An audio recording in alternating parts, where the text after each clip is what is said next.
Agradezco a Dios porque me permite grabar este tema. En esta ocasión vamos a comenzar nuestro estudio en un versículo que ya tratamos en el tema anterior. Estamos hablando acerca de Jehová, que es el que promulga la ley de Dios.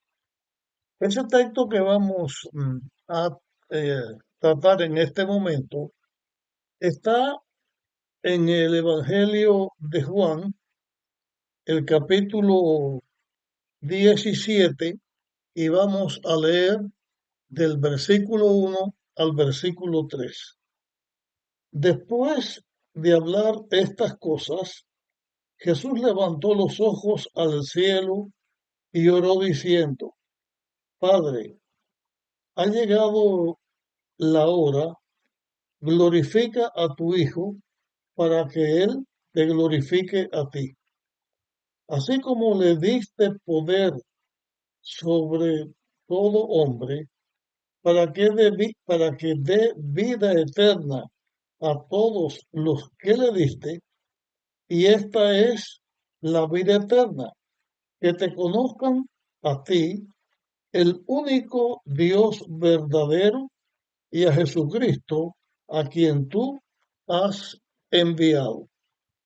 Este texto está presentando la oración que Jesús hizo con sus discípulos cuando estableció el rito de la comunión.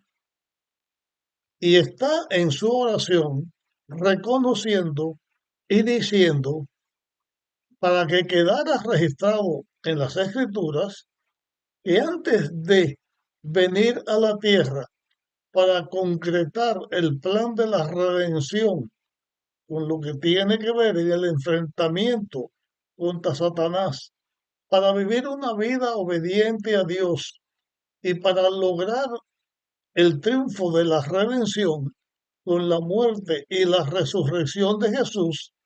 Ahora Jesús está orándole al Padre para que los reciba en su regreso de la misión que vino a hacer en la tierra.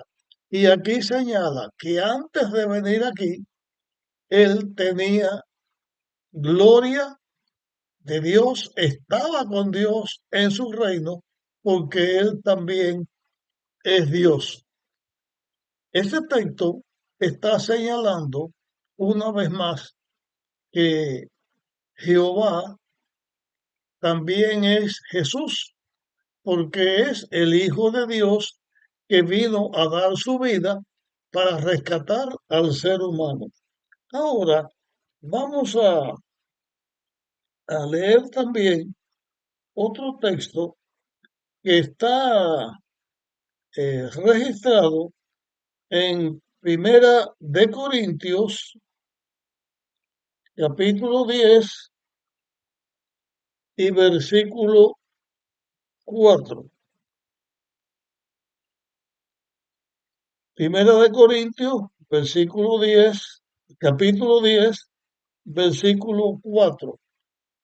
Pero vamos a leer antes del 4. Vamos a leer con el primer versículo del capítulo 10. Y así llegaremos hasta el versículo 4. Hermanos, no quiero que ignoréis que nuestros padres todos estuvieron bajo la nube y todos pasaron por el agua. Todos fueron bautizados en Moisés, en la nube y en el mar. Todos comieron el mismo alimento espiritual y todos bebieron la misma bebida espiritual, porque bebían de la roca espiritual que los seguían, porque bebían de la copa espiritual que los seguía, y la roca era Cristo. Cuando la palabra de Dios dice aquí, bebían de la roca espiritual que lo seguía, está señalando que esa roca era un simbolismo de Cristo. Así que en lo que estamos diciendo de Jehová que promulga la ley y que ese Jehová es el Hijo de Dios, que fue el que vino a la tierra a dar su vida para salvar al ser humano, aquí las escrituras están señalando que esa roca representaba a Cristo. Era Cristo, bajo el símbolo de la roca, quien les daba de beber todo el tiempo. Y cuando pasaron el mar, la nube que los cubría también era Cristo. Dios estaba en Cristo sacando al pueblo de Israel de Egipto para establecerlo en una nación. Y allí en el Sinaí, cuando Jehová habla, cuando el Señor habla o Yahvé habla o el Eterno habla, que es el mismo, está señalando que fue Cristo quien hace el pacto con el pueblo de Israel y le da el pacto al pueblo de Israel y también le da los 10 mandamientos al pueblo de Israel. Pero con estas palabras que acabo de decir, que Cristo le dio, Dios le dio, o Jehová le dio la ley del pacto al pueblo de Israel, no quiere decir que la ley de los 10 mandamientos tenía como origen que comenzó con el pueblo de Israel. Ya hemos estudiado en otra serie de temas que hemos tenido cómo la ley de Dios existía antes de Israel. Y cuando empecemos a estudiar desde el primer mandamiento hasta el último, también vamos a ver que Jehová que estaba dando la ley estaba presente allí en ese momento. Entonces voy a señalar algo. Así como la ley de Dios ha estado presente por la eternidad, desde que Dios creó alguna criatura inteligente en el universo y desde que Dios creó en esta tierra, cuando creó la tierra y la estableció como un planeta con vida, para que en este planeta el hombre representara a Dios, la ley de Dios estaba presente.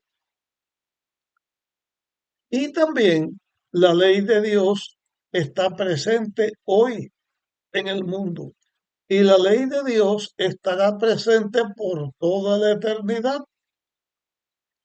De esa misma manera, Cristo, el Hijo de Dios, ha estado presente en toda la creación.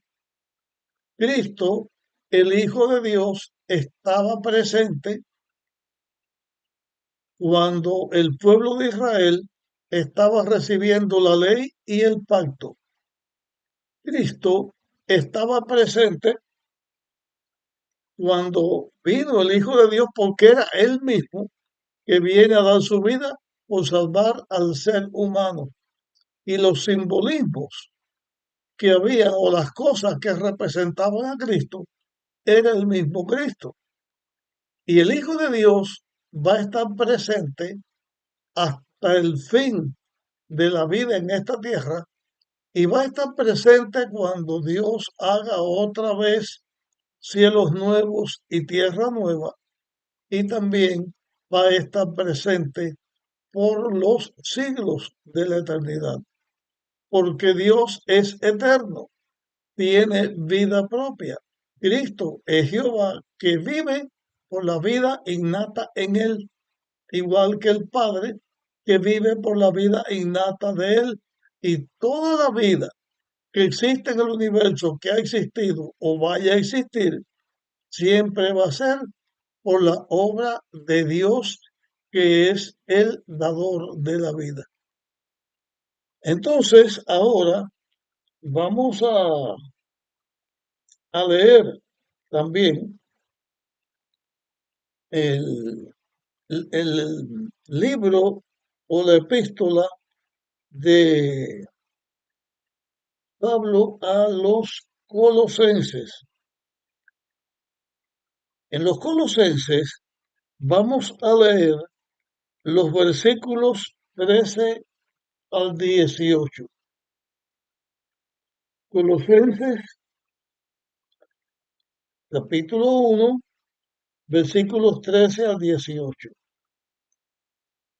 Dice aquí, Él nos libró del poder de las tinieblas y nos trasladó al reino de su amado Hijo, en quien tenemos redención por su sangre, el perdón de los pecados. Cristo es la imagen del Dios invisible. Cristo es la imagen del Dios invisible, primogénito de toda la creación.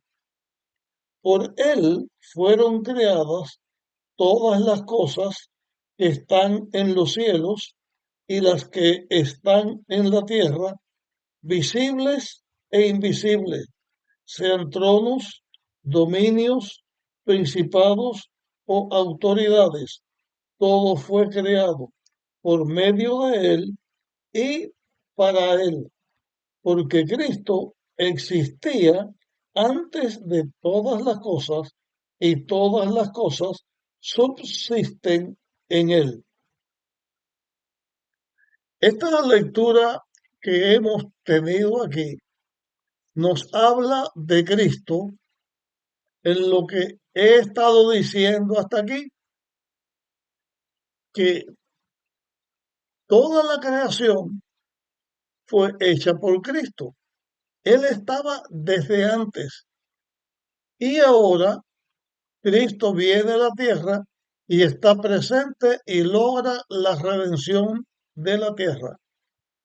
En esta lectura que hemos tenido hay algunas cosas que quiero analizar, quiero explicar. Así que vamos otra vez a leer estos versículos, pero deteniéndonos en los aspectos de los cuales quiero tratar. No quiere decir que sea lo único que haya que explicar, que decir o tratar, porque la ley de Dios es como un manantial que mientras más agua se le da, más agua tiene, como una mina que mientras más metal precioso se le saque, más metal precioso tiene, porque es la palabra de Dios. Y la palabra de Dios lo abarca y lo enseña todo.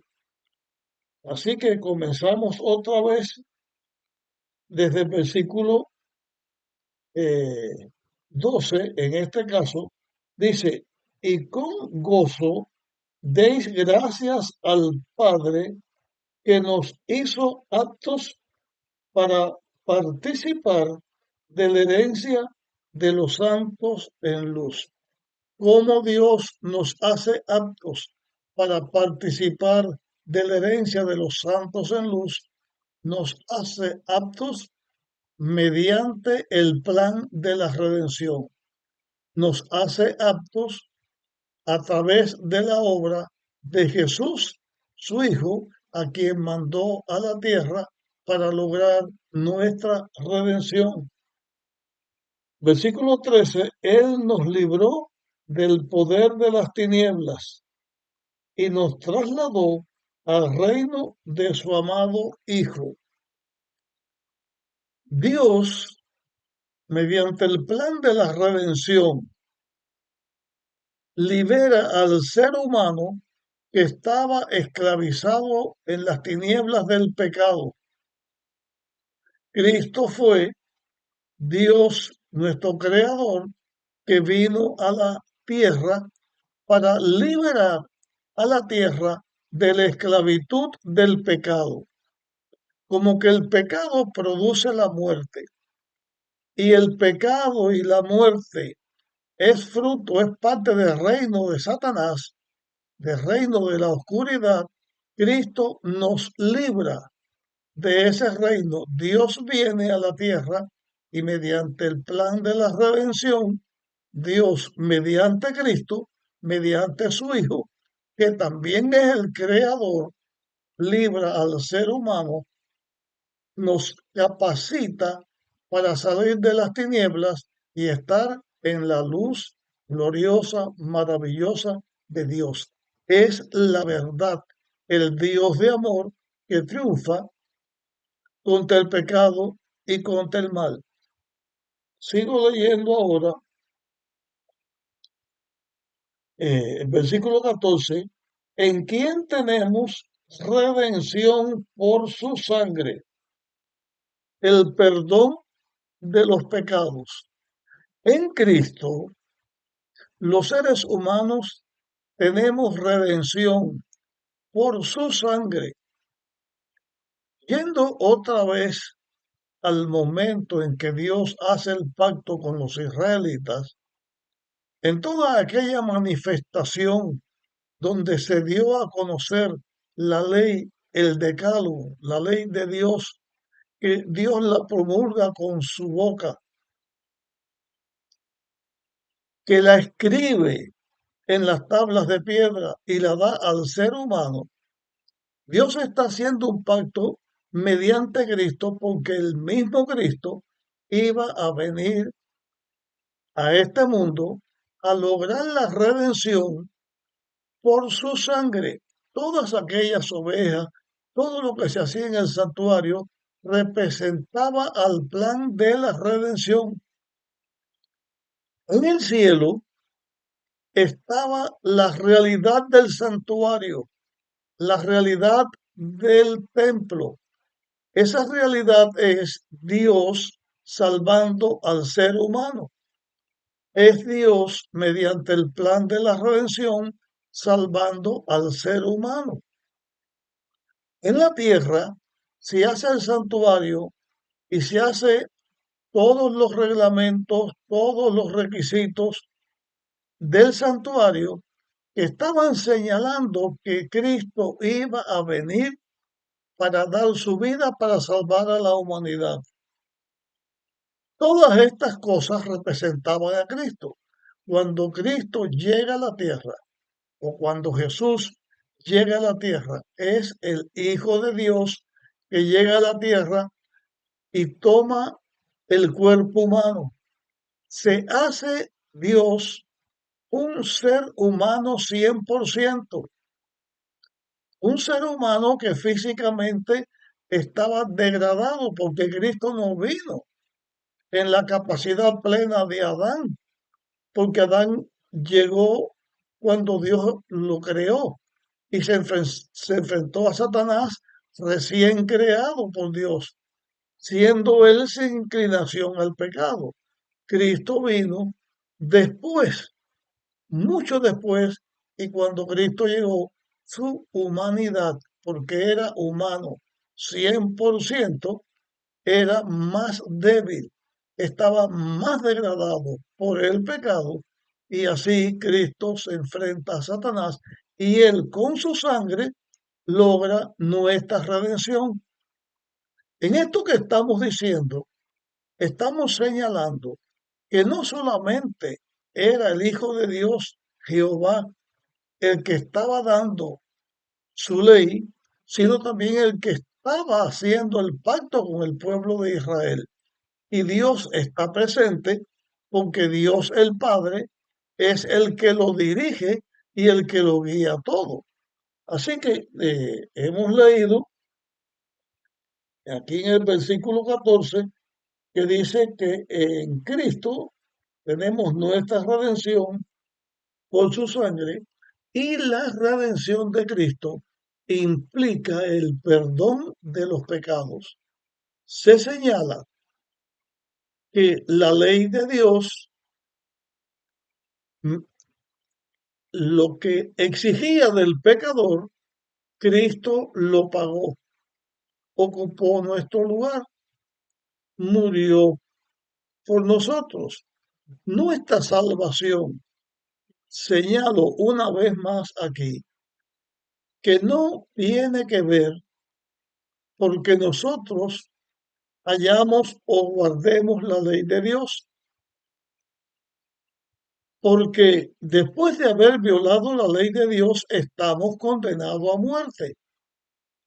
Por mucho que nosotros guardemos la ley de Dios, que no lo podemos hacer porque somos humanos con tendencia al pecado, pero por muy fieles que seamos en la obediencia, ya estamos condenados a muerte porque violamos la ley de Dios. Pero Cristo, con su sangre, nos redime y nos libra del pecado. A todo ser humano que haya vivido en la tierra, que vive y que vivirá, tiene el privilegio de ser redimido por la sangre de Cristo, de ser triunfadores sobre el pecado. Pero la única manera en que esto puede llegar a ser cierto, en que esto es una realidad, es que los seres humanos, por fe, esa fe no es nuestra, es Dios quien nos la da. Así que nuestra salvación depende hasta de una fe que es Dios quien la da. Nosotros por fe aceptamos el plan de la redención y por los méritos de Cristo somos liberados del pecado, de la muerte, somos rescatados y entonces podemos estar con Dios en su reino, aquí en la tierra y por la eternidad cuando Cristo vuelva a buscar a sus hijos. Voy a llegar con este tema analizando el versículo número 15. Después, en el otro, volveremos a continuar hablando de esto. Dice el versículo 15, Cristo es la imagen del Dios invisible. ¿Por qué Cristo es la imagen del Dios invisible? Porque a Dios no lo ha visto ningún ser humano. Ningún ser humano podemos ver a Dios. Nunca hemos podido ver a Dios porque el pecado hizo separación entre Dios y nosotros.